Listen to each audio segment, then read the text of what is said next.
கோளும் ஒன்றாய் காண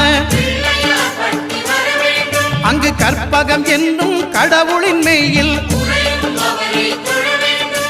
சூரியன் முதலாய் 9 கிரகமும் பலவித குணங்களை கொண்டிருக்கும் எங்கள் கற்பக தருவில் அவை வரும்போது ஒன்றாய் சேர்ந்து பலனளிக்கும்.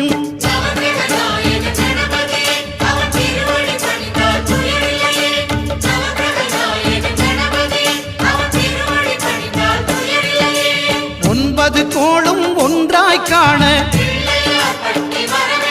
அங்கு கற்பகம் என்னும் கடவுளின் மெய்யில்